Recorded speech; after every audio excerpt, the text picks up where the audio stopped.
ఆంధ్ర రాజకీయాలు రసవత్తరంగా కొనసాగుతున్నాయి. ఎప్పుడు ఎవరికి సీటు వరిస్తుందో తెలియకుండా పోతోంది. ఇది వైసీపీలో మరీ మితిమీరిపోతోంది. జగన్మోహన్ రెడ్డి గెలుపే లక్ష్యంగా గెలుపు గుర్రాల్ని ఎన్నుకుంటున్నాడు. ఏ నియోజకవర్గంలో ఏ సామాజిక వర్గం ఎక్కువగా ఉన్నాయో వాళ్ళకే ఎక్కువగా సీట్లు ఇస్తున్నాడు. అంతేకాకుండా వైఎస్ ఫ్యామిలీని నమ్ముకున్న వాళ్ళని ఎప్పుడు నెత్తిన పెట్టుకుని చూసుకునే ఫ్యామిలీగా వైఎస్ఆర్ ఫ్యామిలీకి మంచి గుర్తింపు ఉంది. అందులో భాగంగా బాపట్ల నియోజకవర్గంలో రెడ్డి సామాజిక సీట్లు అధికంగా ఉన్నాయి.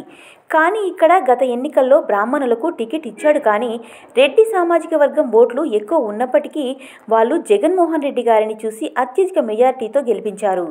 కానీ కొన్ని అనివార్య కారణాలతో రెడ్డి సామాజిక వర్గంలో స్థానిక ఎమ్మెల్యేపై కొంతమేరకు అసంతృప్తి ఉంది.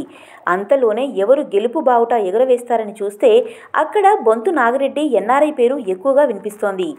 ఈయన విదేశాల్లో ఉద్యోగం చేస్తూ ఉండేవాడు. కానీ వైఎస్ఆర్ ముఖ్యమంత్రిగా ఉన్నప్పుడు ఆయనకు ఆకర్షితులై ఉద్యోగాన్ని వదిలి ప్రజాసేవకై ఆంధ్ర రాష్ట్రానికి వచ్చాడు. అప్పటి నుంచి ఇప్పటి వరకు ఎటువంటి పదవులు ఆశించకుండా స్థానిక లీడర్లకు ఎప్పుడు అందుబాటులో ఉంటూ వాళ్ళ సమస్యలను ఎప్పటికప్పుడు పరిష్కరిస్తూ వచ్చాడు. అందులో భాగంగానే రెడ్డి యువత బొంతు నాగిరెడ్డి గారికి టికెట్ ఇస్తే అత్యధిక మెజారిటీతో గెలుస్తారని ఆశిస్తూ ఉన్నారు. కానీ స్థానిక ఎమ్మెల్యే కూడా ఈయనకు సపోర్ట్ ఉండడంతో బాగుంటుందని చాలామంది చర్చించుకుంటున్నారు.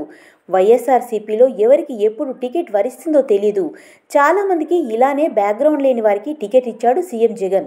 బొంతు నాగిరెడ్డి ఆర్థికంగానే కాదు, అంగబలం కూడా ఉంది. దీనితో బాపట్లలో వైఎస్ఆర్సీపీ జెండా ఎగరాలంటే బొంతు నాగిరెడ్డి గారికి టికెట్ ఇస్తే బాగుంటుందని నియోజకవర్గంలోనే కాకుండా తాడేపల్లి ప్యాలెస్లో కూడా చర్చలు జరుగుతున్నాయి.